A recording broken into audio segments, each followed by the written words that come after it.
Welcome to the Disruptor Network podcast. Welcome back to the Disruptors Network. We have an amazing guest today, a friend of the show, and James Whittaker. He's a 3-time best-selling author at this point. First, he started with his own book, Beginner's Guide to Wealth. Then, he rewrote one of the most famous books of all time, Napoleon Hill's Think and Grow Rich, The Legacy. Now, he just released Andrew Carnegie's famous book, Mental Dynamite, and he rewrote that. He was first a financial planner who managed over $2 billion, and then he left that career to find a career to inspire others. He does that through his podcast, Win the Day, where he has amazing guests on there who talk about how you get rid of limiting beliefs and how you win every single day.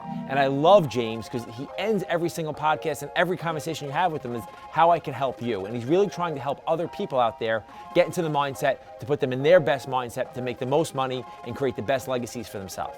So without further ado, here we are, James Whittaker. Ignition.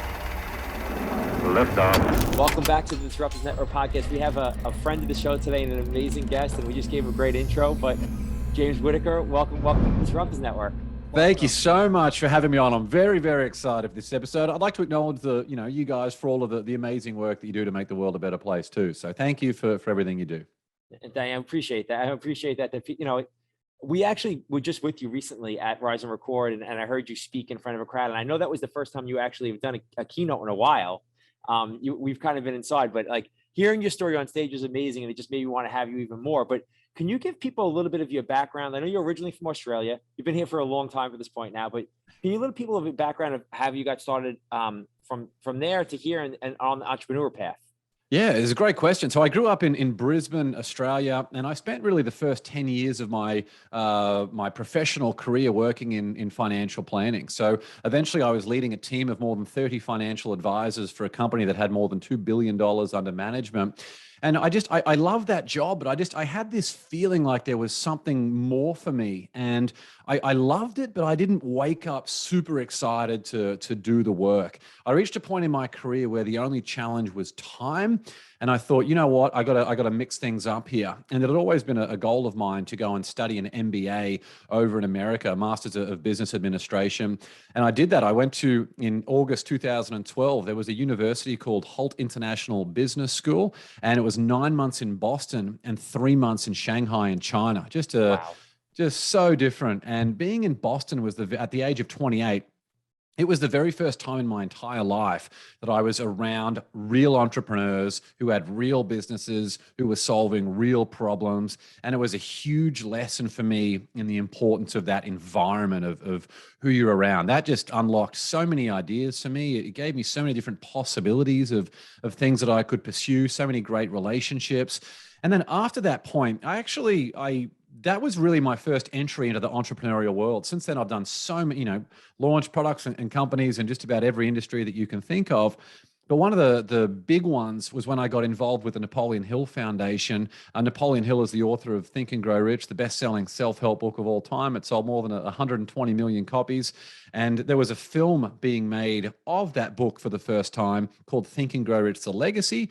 They had basically read my original book called The Beginner's Guide to Wealth and asked if I could write a book that would accompany the film.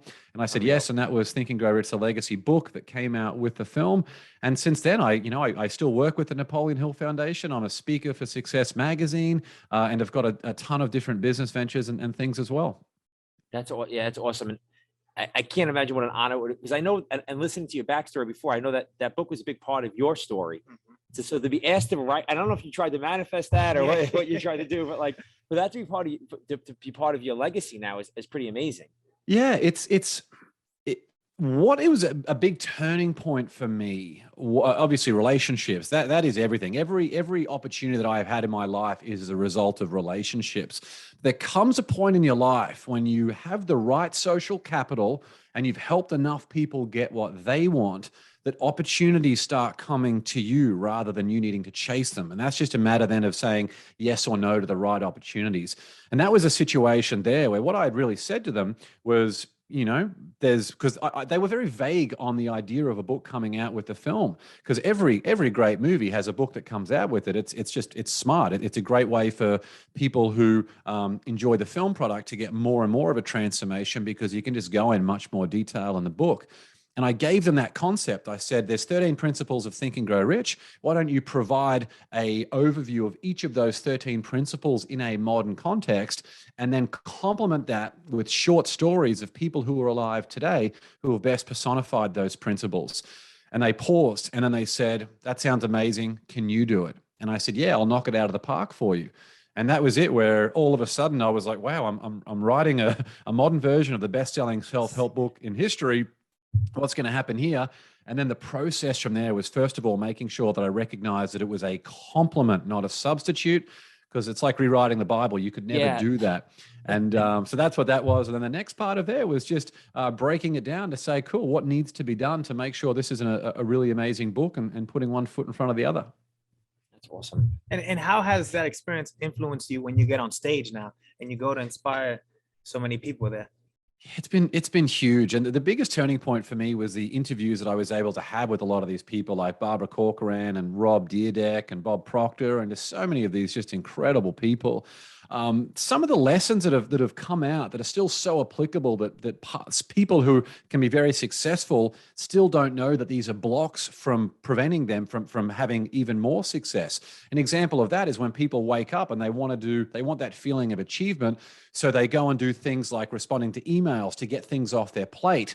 But that's busy work, not your life's work. So a lot of the things that I have learned are things like being very specific and clear on who you are and where you want to go, and making sure that you're aware of at least 3 things today that are going to get you closer to your long-term goals, and making sure you do those things that get you closer to your long-term goals. We call that your life's work, before you do your busy work. And the busy work is things like emails, because you'll find that you really only have sort of 1, 2, maybe 3 super creative hours in a day. And if you're doing that by making someone else's dreams come true, or doing things where you're reacting to the day by responding to emails, then you're not getting closer to where you're wanting to be. You're not doing the work that's going to get you closer to your goals. So if you can do your life's work before your busy work, it's just a simple time shift in how you structure your day that has massive implications over a month, over a year, over a decade of where you're going to end up.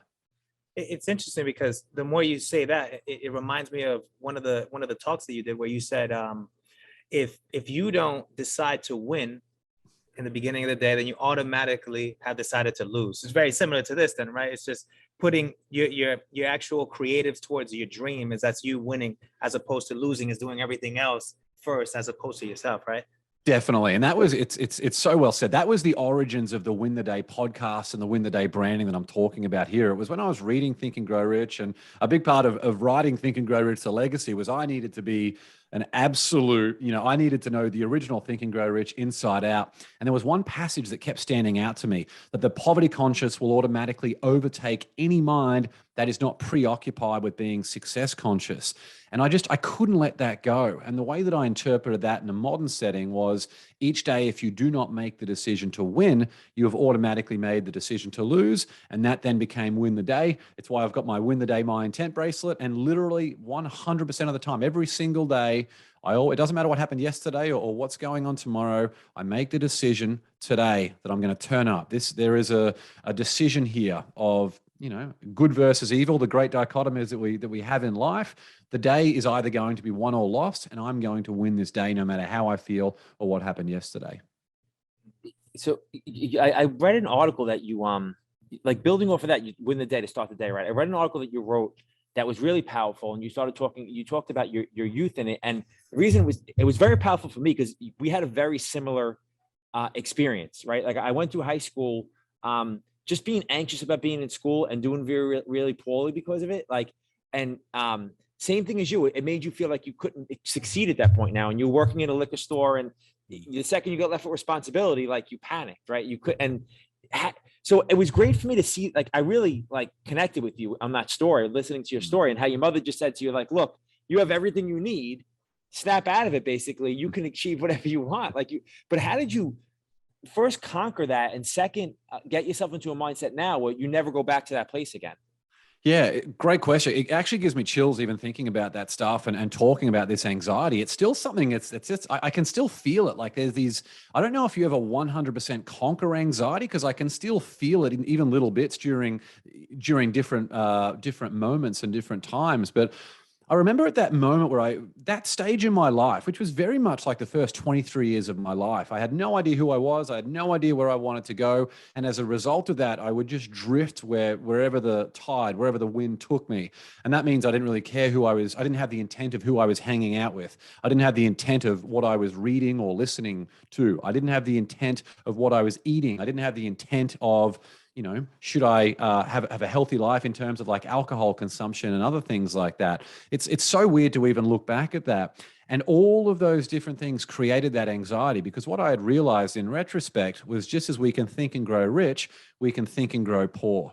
And I was a very, very weak, drifting, confused person looking back at it. Like, I'm a completely different person from who I was back then. Someone who really struggled in many ways to take exams and sit in different rooms. And unless I basically said to myself, this just doesn't matter and I don't care, which is a horrible way to live, right now to being able to speak on stage in front of thousands of people and really thrive on it. So it's the complete opposite of anxiety. But a big part of that was when I had that big breakdown, was there were two paths ahead of me. So clearly I could not continue as is. That was just an absolute recipe for disaster. And, there were many times I thought about tapping out of life. A lot of people have those thoughts, and it's a very frustrating position to be in. But fortunately, I had a very good support network around me. And the routes that were available to me at that point were basically to go down some type of medication, because I had a friend who, was on the brink of flunking out of medical school, and he was able to use medication, and that cured his anxiety, and he was great. But I was very, very worried about what would happen if I was in a situation and I didn't have that medication. Like, it actually gave me more anxiety thinking about it. And then that was where I thought, you know what, maybe I am going to go down that medication route, because I've just got no other options. And that was when my mum had basically said, you have everything you need to succeed right here, and tapped my head and my heart. I'll never forget that moment. And that was it, where she actually printed out some resources for me about understanding anxiety, what it actually was, because I had no idea, and understanding breathing and the physiological symptoms.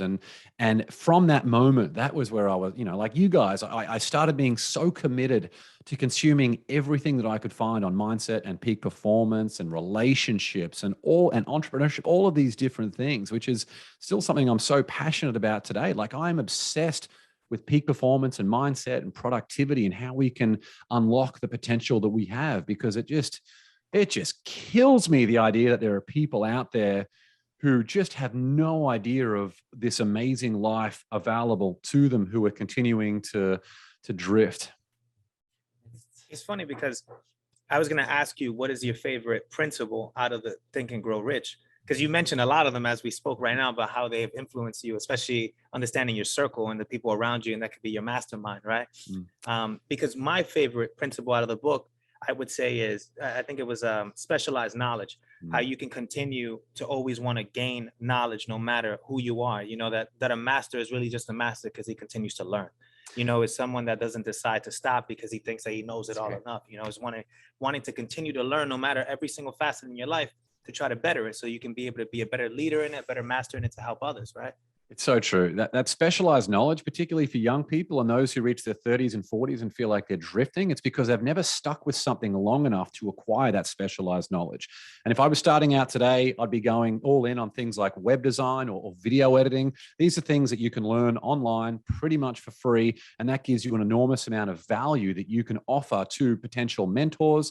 Where if someone basically came up to me and said, look, I think you can grow your brand better using video content. In exchange, I'd love it if you could mentor me. That is much easier for me to say yes. And if someone says, look, I really need your help, can you give me like a couple of hours a week? It's hard to do that, because I'm going to be on the brink of burnout. It doesn't really help that person that much. So the specialized knowledge is very, very important, because the more valuable you become, the more value you have to give. That's why, as your relationships increase, and to answer your question, the power of the mastermind is the big one, the relationships. That's been everything for me. So that is definitely my favorite principle. But when combined with specialized knowledge, it means that as your relationships continue to increase, your network gets better and better in terms of sort of moving up the pecking order of influence, it means that you have more value to offer those people, which is how you can continue and expand your mission to impact more and more people. And that's very, very important. Would you say after, I'm sorry. No, you're going to go. Would you say after having to write the new legacy of the Think and Grow Rich, that Think and Grow Rich is your favorite book? There are so many books that have impacted me differently. So you guys, I'm sure, are familiar with Jim Rohn, personal development icon over here. I found my way to Think and Grow Rich through Jim Rohn. There's an audio mix. It's called the Jim Rohn Smooth Mix, where someone had actually taken a Jim Rohn lecture, like a seminar, which, as much as I love personal development material, sometimes those things can be a little bit dry over time.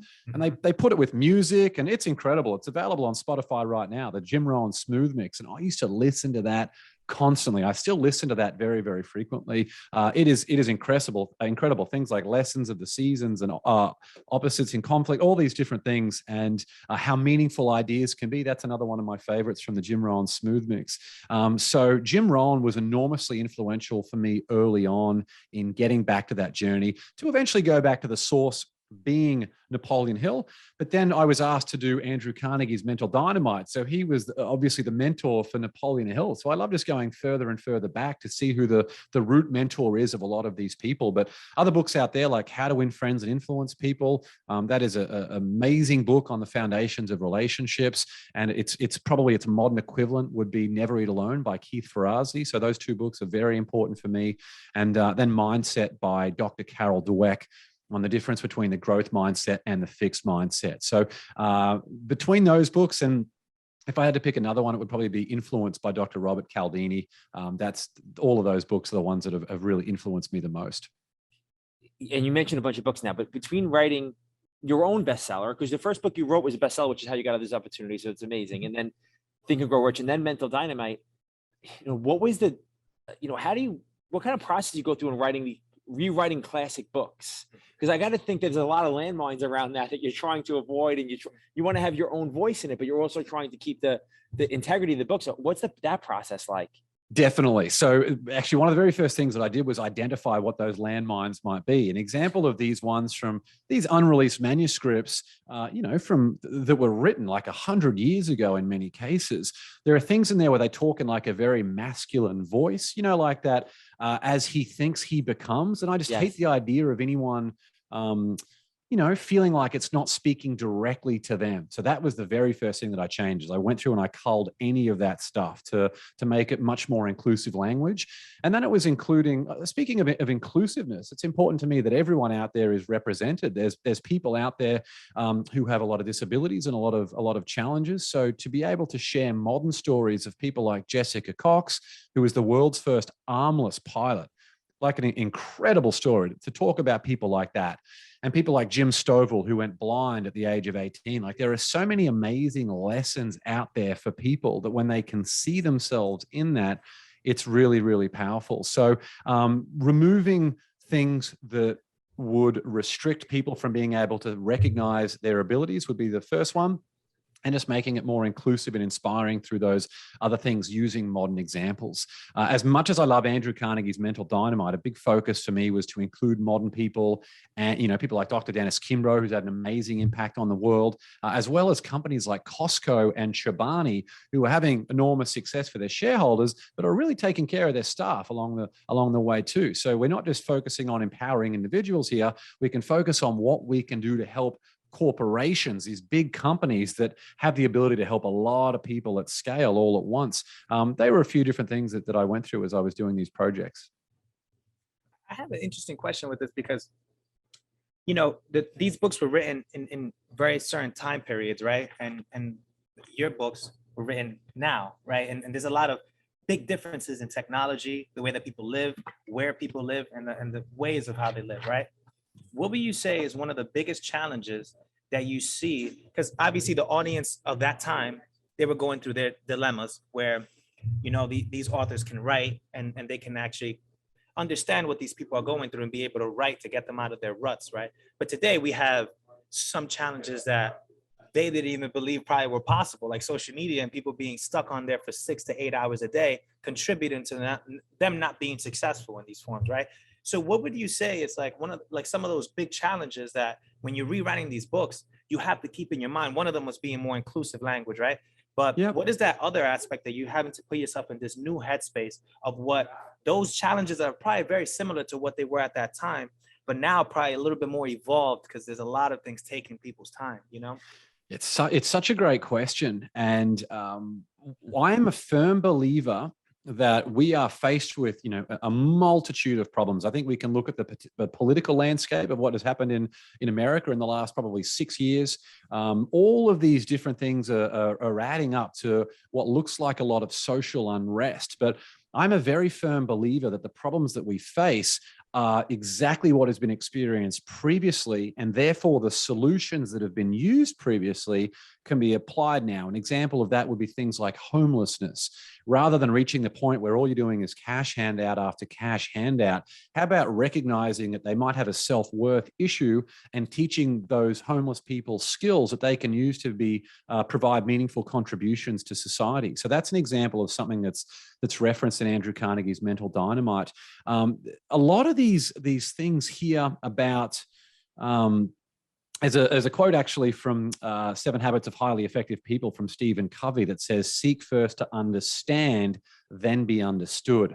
I think the biggest problem that we have right now is we're so busy trying to ram our own often misinformed opinion down someone else's throat, when what we should be doing is asking interesting questions to help us learn more about the challenges and struggles that someone else has and the adversities that they have faced. And then we can use that to lift each other up rather than trying to tear each other down. A big part of that is just the times that we live in through social media. Everything that we do these days has a like, comment, and a share button.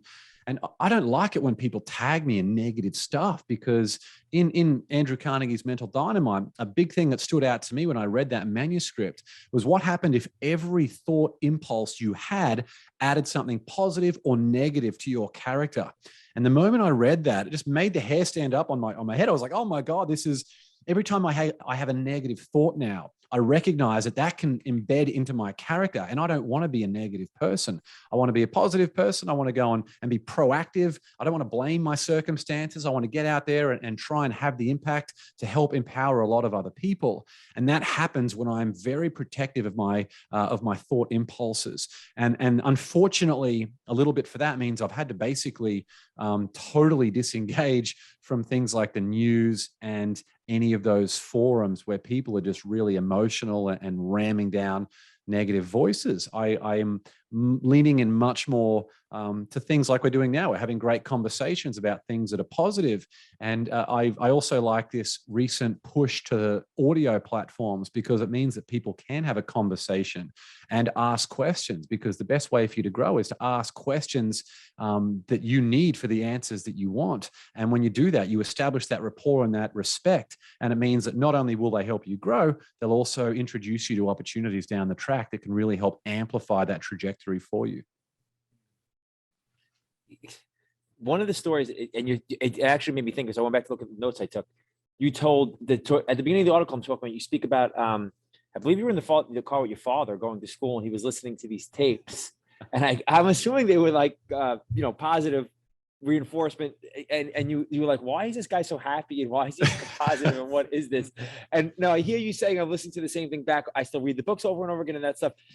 Do you think now that you were more like him than you ever thought you would be, now that you have a child? And like, how is that? How do you look back on those moments now? 100%. I mean, that stage there, like in high school, where, it either be my parents dropping us to school or some friends down the road, it would change a fair bit. And there was this one family where the dad had put on this great rock music. Everyone loved being in that car. It was fantastic.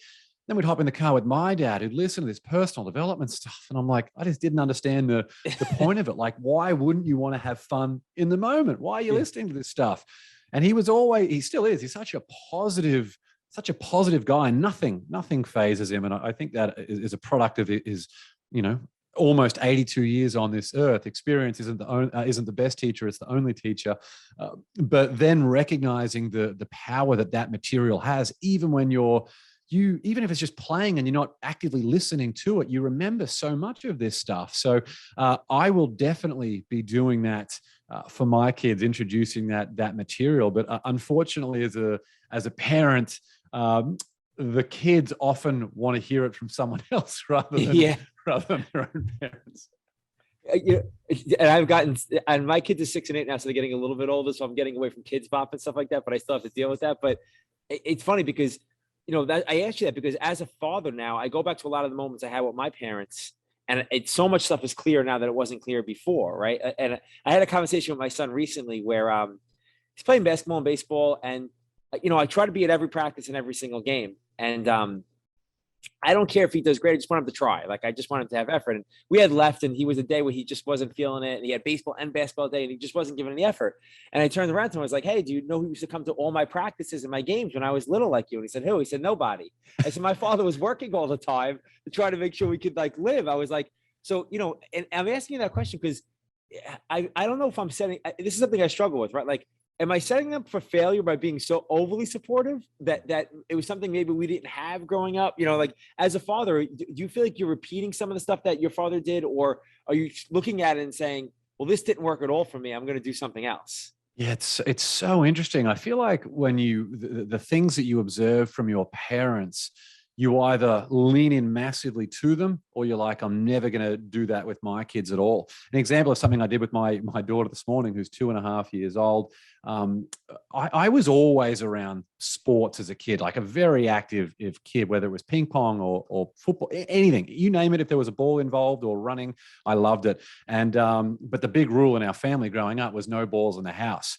So now the rule that I've initiated for our family is balls in the house constantly. So with my daughter, we do that in the living room, and I just love that. And when I take her on the scooter, everyone else is constantly talking about safety, safety, safety, and careful, careful, careful.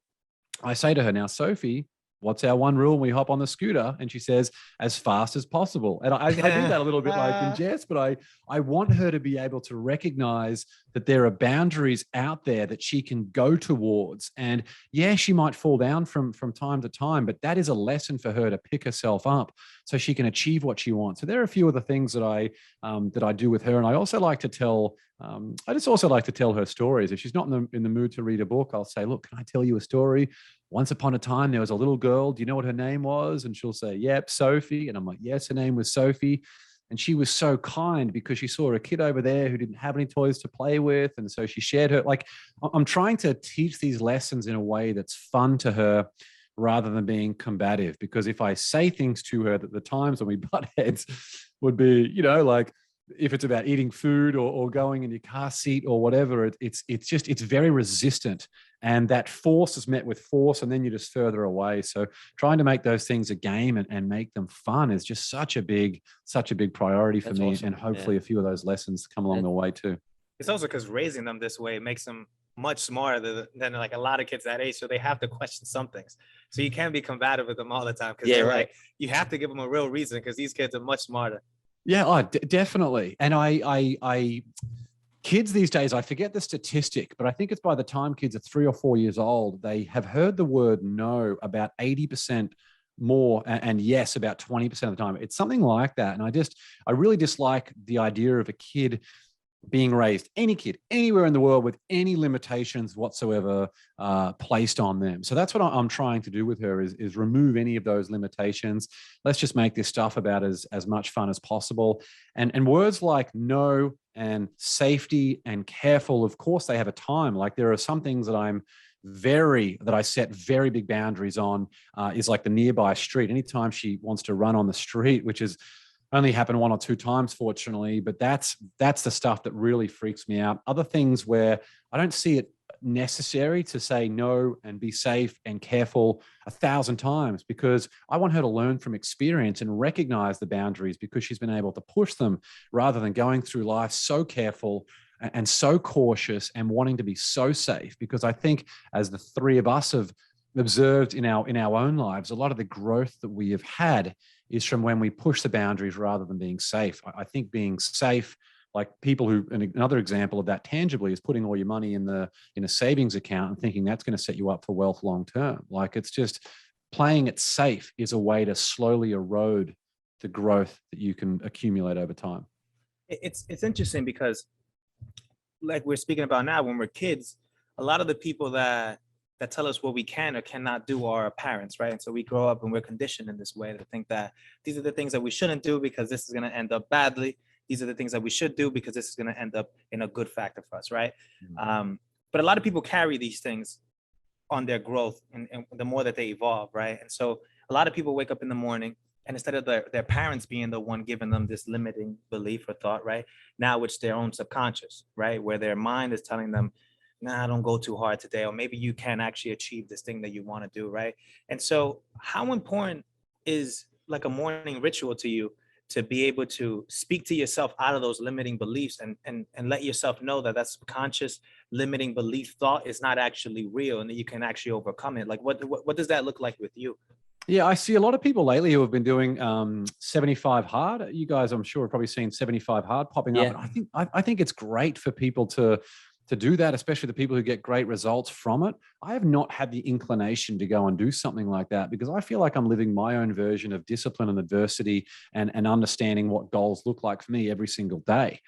Like you two guys, I'm focused on reading and consuming and absorbing as much positive material as I possibly can through books and through podcasts like this one. Like that is such a big focus for me. As far as morning routines, a lot of people are really surprised to find out that I'm not a morning person whatsoever. And it took a bit of time with a guy called Dr. Michael Bruce, the sleep doctor, who came on my podcast where I was really learning about, a lot of people talk about you have to wake up at 3 a.m. and do your 2 hours of meditation and all these different things. And I'm like, I tried to do this stuff and it just drove me crazy. So now I wake up at sort of 7:30 in the morning. And, but the moment, and I just, I don't think I've had a single day in my entire life when I've woken up like, wow, I'm so happy. Like, I can't wait to get out of bed. Bed is very comfortable. Why would I want to get out of bed? But the moment my feet hit the ground, that's when it begins, when I'm like, all right, cool, here we go. And then that's when I acknowledge that the day is there to be won using my Win the Day, My Intent bracelet. And then I have a cold shower. There has not been a single time that I've wanted to step into that cold shower, but I've done it every single morning for almost 2 years now. And that's just me proving that I am turning up for the day. I've acknowledged that the day is there to be won, and I'm proving it through a very simple ritual that I've turned up for that day. Some people do that by making their bed and doing gym things in the morning, which is amazing. For me, it's that simple act of having a cold shower. And then I have a journaling app, which on my phone, which I anchor with my morning coffee, because my morning coffee is literally the most important part of my day. Coffee is very big in the Australian culture, and I only have 1 or 2 coffees a day. It's not like I'm a caffeine fanatic or anything like that, but doing that journaling where I'm really just taking a bit of a snapshot of what was unique about the last 24 hours, because I like to capture that stuff. Once you have kids, I think that's more and more important. And also to see my mindset at the time. And every single time I do that, I write down 3 things that I'm going to do today that are going to make today a win. And anchoring that with my morning coffee and those positive feelings that come from that, it means that journaling and goal setting never gets missed because my coffee never gets missed. And those things nag away at your brain until you get them done. So those things in the morning is what I do to set myself up for the day. And then I do my life's work before my busy work, as we mentioned earlier, because things like emails, you can do on autopilot later in the day. And then at night, trying to do things like reading, 50 pages of a book or so before going to bed is great, rather than playing on the phone. But I realized reading books, you get so many good ideas that you want to make track of, and the phone is an easy place to put them in. So that's how I do it. And I see a lot of people who are really strict with what they prescribe to someone else. But like we spoke about earlier, the importance of asking questions. I think it's great to ask people questions about, a good question, for example, apart from what do you want to achieve and when do you have the most energy, those types of things, would be understanding your chronotype, which is, I forget, it's either 4 or 5 chronotypes out there that Dr. Michael Bruce talks about, where for me, I get a lot of energy at nighttime. I don't have energy in the morning. So I don't need to force myself to completely change in the morning.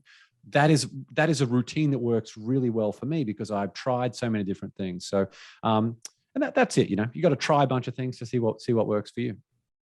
By the way, kudos to you, because that interview you had with Dr. Bruce, I took that interview, I went and studied a little bit more about him, and I used it on I do a leadership meeting once a week.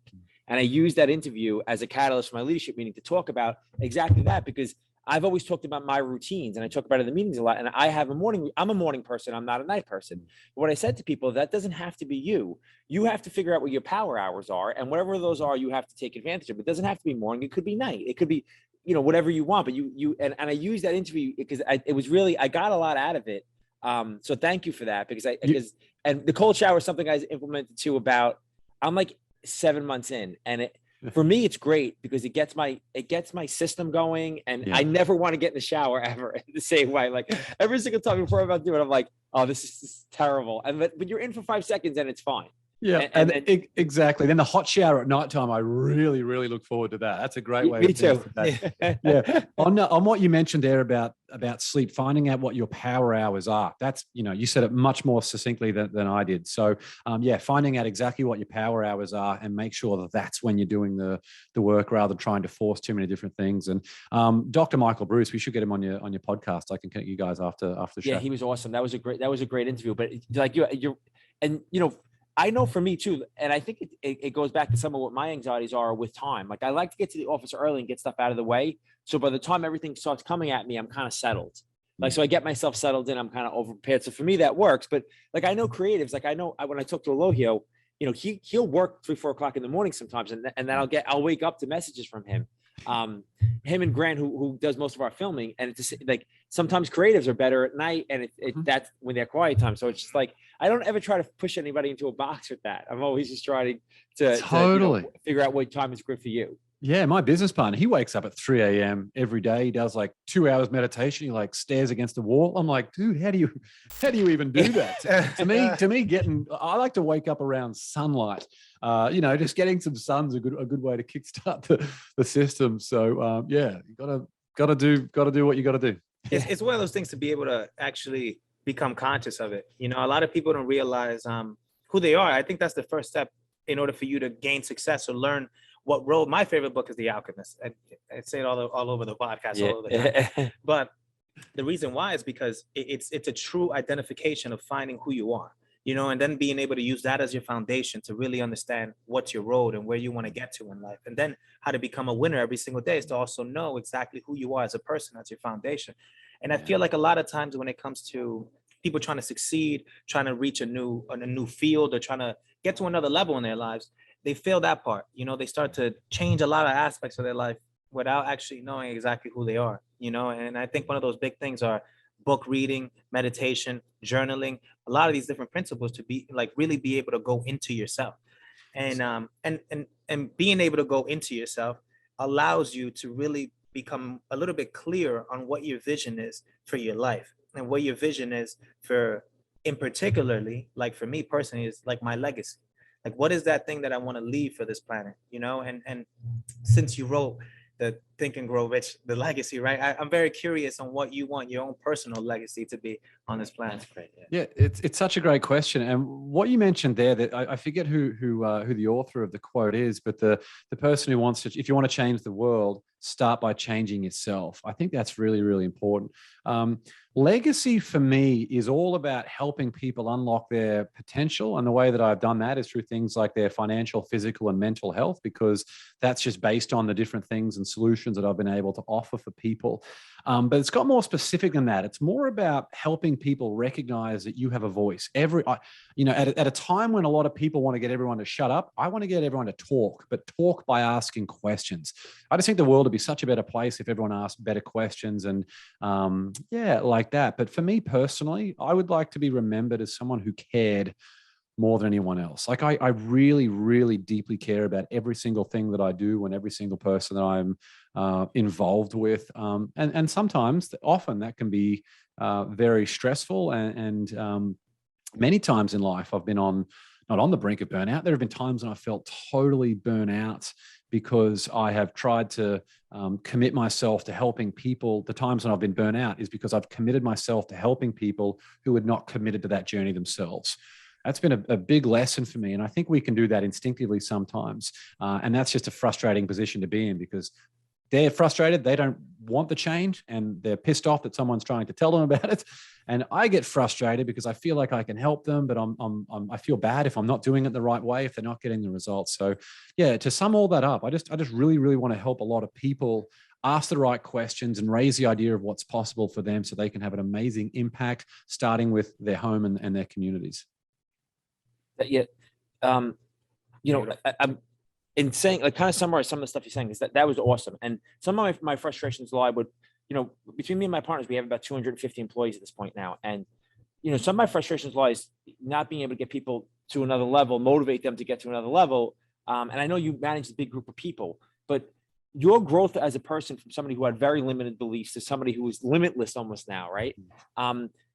If you could look at one factor of that for yourself, what do you think it would be? What do you think was the real switch where it became easy for you or clear to you to get to another level?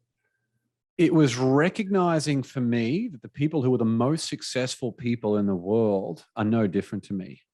That was huge. As I was interviewing all of these people for Think and Grow It's a Legacy, and I've interviewed hundreds and hundreds of people for various projects and things now over a period of about 10 years. And, obviously there are athletes and things who have a very specific discipline that enables them to have massive success and break world records and things. But people who are in the disciplines and the arenas that I want to play in don't have this. Like, I was expecting it to be much more, they're just regular people. And in fact, they're regular people who were not particularly smart. And as a result of that, they couldn't evaluate risk properly. So they took action. And they had action combined with this unrelenting self-belief. And it means that if they failed, or when they failed, because inevitably you fail when you're getting out of your comfort zone on a consistent basis, they failed forward and they failed fast. So they could always move on with the growth mindset, which means making the best out of those circumstances. There was a big turning point in my life when I was working for a company here in LA. And I was like, why am I spending all of my time making someone else's dreams come true when I haven't even thought about my own? And it's funny, isn't it? You just have those different moments like that. So to try and really inspire other people, I think you've just got to recognize that there is an unbelievably loving and kind and incredible life that you have out there. But that all starts with what is your definition of what a high performance looks like for you. And that means sliding in. This is what Dr. Michael Gervais told me. He's like, for him, it means sliding into home base with a few scratches and bruises. You can't be successful without crawling through all that stuff. But to me, when I turn up now for this high performance life, that dictates the standards by what I'm going to live to. It dictates the energy that I bring on for something like this. It dictates how proactive I am about the relationships that I'm involved in. It dictates my work ethic and integrity and all of these different things. So if you haven't taken the time to think about what your high performance life looks like and what standards that dictates for you, then I think that's where people need to begin. What you said right there is gold. Is these people were very normal people, right? And because they didn't think of themselves, they just took action. Yeah, so like you're right. Like just what do you really want to be, and then take action towards it is really the key. That's really powerful. Like, and I think you're right. I think I listen to podcasts and read books is because it makes me realize that these people I'm hearing that have done these amazing things are just normal people, right? Like they're just these normal people who've done extraordinary things by taking action. So I think that's really powerful in saying that. I think we've had like a version of that too with the Disruptors Network with the season that we've been shooting, because we've been shooting some really incredible people, and just being able to evaluate a lot of the times after, you go, wow, like this is incredible that these people have been able to accomplish this. And if I took action, right, and anybody else can take action and just try to follow these steps and don't stop, you can also reach those type of successes, Yeah, for sure. And people recognize what's possible for them indirectly often. Like when I was in Boston, I recognized indirectly by just being immersed in this environment of a whole bunch of people from all these different universities and companies who had started their own business. That's where someone didn't come up to me and say, hey, you know what? You can start your own business if you want. And I probably would have said, what the hell are you talking about?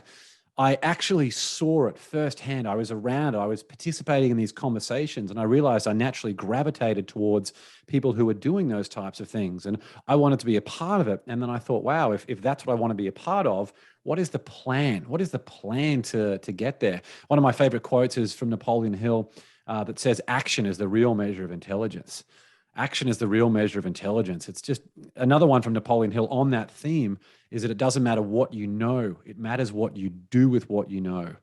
And all of those little things have been just big realizations for me as I continue to put one foot in front of the other, that have now led to big results by consistently applying them now for 15 years.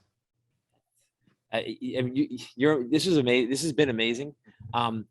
I know people are going to ask, so I want to ask you, where's the best? I know you have I think you have a mastermind now at this point. Like, where's the best place It's for coming people? up in February, right? Something like that. You have the next mastermind? Absolutely. The Day One Mastermind comes out in February, which is going to be fantastic. We've got 2 spots available for that. So if anyone's keen to check that out, let me know. Connect with me on Instagram, James Witt. Send me an email, a DM, an audio message. Seriously, I'm just, I'm very accessible and just want to make sure anyone out there who needs help that I can give it to them. So yeah. I mean, and from experience, you end every podcast basically asking somebody, "What can I do for you?" or you always asking people what you can do to help them. So I think that's amazing. So I know you're very, very reachable that way. I want to leave you with one question. If you could tell your younger self, right, that this person who doesn't resemble who you are today, one thing, and I know people ask this question a lot, but I love that I've seen your journey now, and I can visualize it. What do you think you would tell that person today, to your 17, 18-year-old self? Great question. It would come down to finding out who are the people who have the success that I want to have, and doing everything that I can to add value to them to get in that network. That's really what it would be, because I think in that journey I would find out myself. That would dictate my standards, all of those different things, rather than not hanging out with deadbeats. That might be a little bit harsh, but you guys know what I'm talking about. If you're hanging around people who are at your level, it's difficult to grow. So I would like to try and find a brand new environment that would just inspire me, and through that inspiration, so many other amazing things would come from there. That's awesome, and we really appreciate you coming on with us. This has been amazing, and for people that don't know, James's podcast, Win the Day, is awesome. He's James Whittaker on Instagram. We definitely connect with him there. Check out all the books for sure. And we've read them again now. So yes.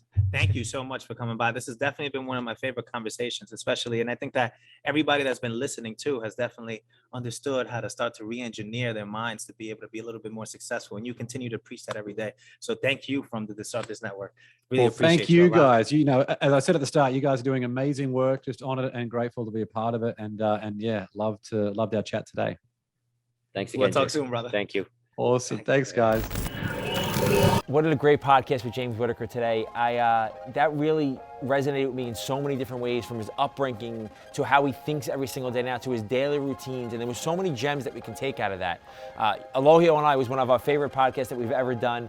It was a great conversation, and I hope you get to check it out and check out the rest of our podcast, the Disruptors Network, on every single platform: Apple, Stitcher, Spotify, Anchor. Make sure you check it out. Hope to see you guys again soon.